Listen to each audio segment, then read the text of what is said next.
seatbelt.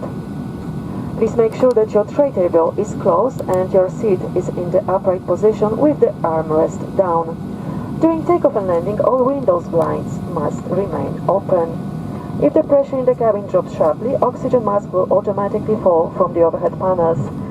Remain seated, take the nearest mask and pull it towards you to activate oxygen flow.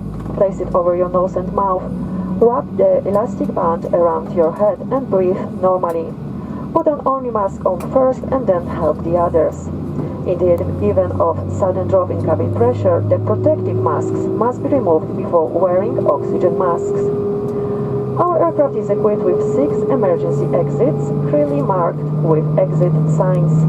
There are 2 doors at the front and 2 doors at the rear of the cabin, as well as 2 overwing emergency exits in the central part of the aircraft. The emergency exit doors are equipped with evacuation slides.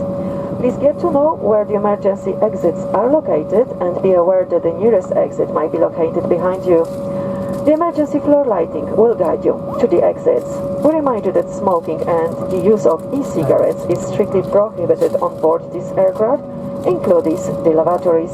All lavatories have been fitted with a smoke detector. Please follow instructions given by the cabin crew and take time to read the safety instruction card, which you will find in the seat pocket in front of you. Proszę Państwa, informujemy, że korzystanie z urządzeń elektronicznych dozwolone jest podczas całego lotu. Prosimy jednak o upewnienie się, że pozostają one w trybie samolotowym. Należy pamiętać, że na czas startu i lądowania laptopy i inne większe urządzenia elektroniczne muszą być zabezpieczone w bagażu podręcznym, kieszeni fotela lub schowku bagażowym. W przypadku zgubienia, uszkodzenia lub zablokowania urządzenia elektronicznego w przestrzeni pomiędzy fotelami oraz gdy jego baterie są gorące lub wydzielają dym, prosimy o niezwłoczny kontakt z załogą. Jeżeli mają Państwo jakiekolwiek pytania, jesteśmy do dyspozycji w trakcie lotu. Dziękuję za uwagę. Ladies and gentlemen, you are allowed to use electronic devices during the entire flight, but please make sure that your device is in flight mode. Please keep in mind that during takeoff and landing, laptops and large electronic devices must be secured in your hand luggage, seat pocket or the luggage compartment. Should you use your electronic device, it gets stuck between the seats, its battery is damaged, hot or produces smoke, please immediately notify a crew member. If you have any questions or need assistance, we are at your disposal throughout the flight. Thank you for your attention.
początek zawsze zajmują Państwo swoje miejsca. Ladies and gentlemen, the captain has turned off the fasten seatbelt sign. As you might encounter turbulence, we suggest you keep your seatbelt fastened always when seated. Proszę Państwa, za chwilę rozpoczniemy serwis. Poczęstujemy Państwa wodą i słodkimi bułeczkami z jabłkiem. Życzymy smacznego. Ladies and gentlemen, soon we are going to start our in-flight service. On today's flight we offer complimentary water and sweet buns.